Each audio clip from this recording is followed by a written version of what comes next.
െല്ലാം ഉറങ്ങിക്കിടക്കുമ്പോ നിങ്ങൾ 2 റക്അത്ത് തഹജ്ജുദ് നിസ്കരിക്കണേ എന്ന് മുഹമ്മദ് മുസ്തഫ സല്ലല്ലാഹു അലൈഹി വസല്ലം. എല്ലാവരും ഉറങ്ങിക്കിടക്കുമ്പോ 2 റക്അത്ത് നിസ്കരിക്കണം എന്ന് പറഞ്ഞാൽ എന്താ?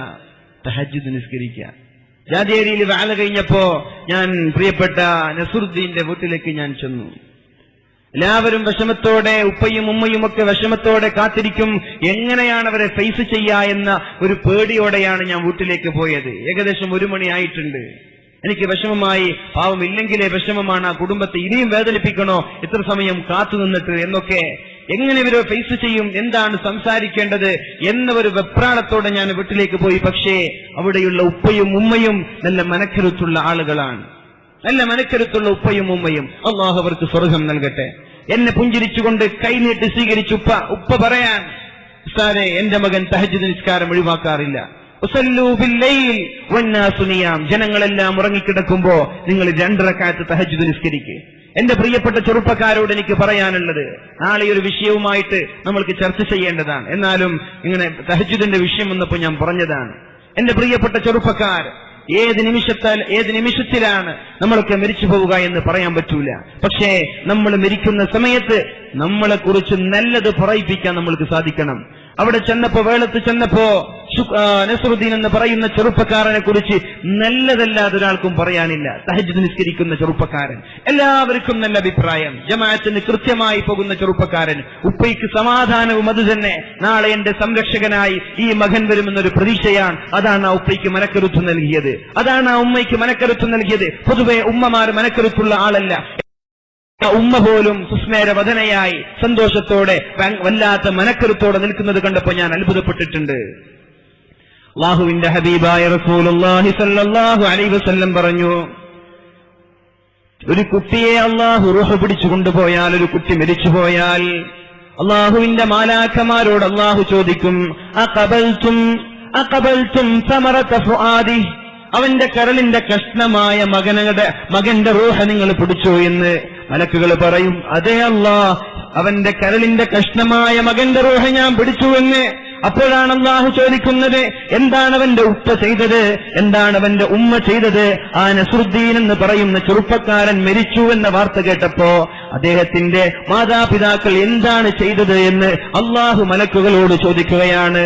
മലക്കുകൾ പറയുന്നു, ഹമിദല്ലാഹ്, അല്ലാഹുവിനെ സ്തുതിച്ചു, അൽഹംദുലില്ലാഹ്, ഇന്നാ ലില്ലാഹി വ ഇന്നാ ഇലൈഹി റാജിഊൻ.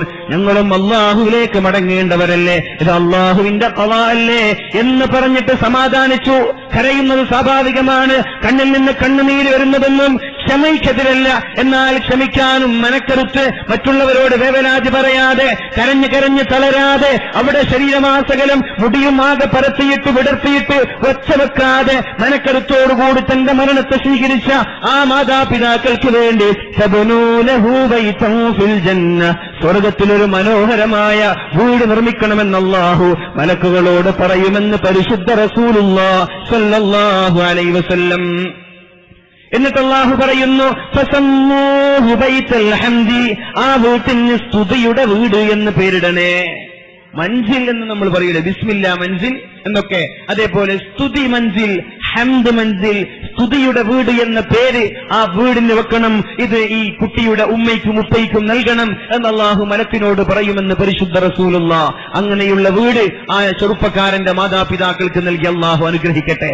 ഞാൻ പറഞ്ഞു വരുന്നത്, ആ ചെറുപ്പക്കാരനെ കുറിച്ച് നല്ലതേ അവിടെയുള്ള ആളുകൾക്ക് പറയാനുള്ളൂ. അല്ലാഹുവിന്റെ ഹബീബ് സല്ലല്ലാഹു അലൈഹി വസല്ലം തങ്ങളുടെ സന്നിധിയിലൂടെ ഒരു മയ്യിത്ത് ഇങ്ങനെ കടന്നു പോവുകയാണ്. അപ്പോഴേക്കും സഹാബാക്കൾ പറഞ്ഞു, യാ റസൂലല്ലാഹ്, അല്ലാഹുവിന്റെ ഹബീബേ, എന്തോരു നല്ല മനുഷ്യനായിരുന്നു ഇയാൾ, എന്തോരു നല്ല മനുഷ്യനാണ് ഇയാൾ.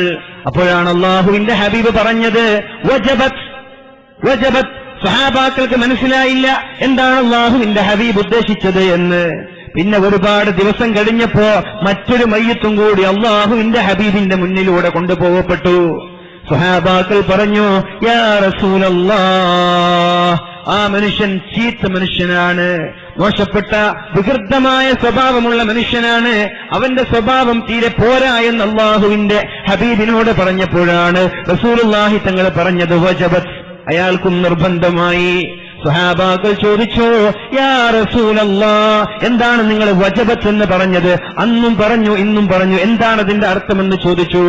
അപ്പോഴാണ് അല്ലാഹുവിന്റെ ഹബീബ് പറഞ്ഞത്, നിങ്ങൾ പറഞ്ഞത് ആ മയ്യിത്തിന് നിർബന്ധമായിരിക്കുന്നു. ഒരാളുടെ മരണശേഷം ഒരാളെക്കുറിച്ച് നന്മകളാണ് ആളുകൾക്ക് പറയാനുള്ളതെങ്കിൽ അയാൾ പോകുന്നത് സ്വർഗത്തിലേക്കാണ്. ഒരാളുടെ മരണശേഷം അയാളെക്കുറിച്ച് മോശമാണ് ആളുകൾക്ക് പറയാനുള്ളതെങ്കിൽ അയാൾ പോകുന്നത് നരകത്തിലേക്കാണ് എന്ന് അല്ലാഹുവിന്റെ ഹബീബ് സൂചന നൽകുമ്പോ പാവപ്പെട്ട നസ്രുദ്ദീൻ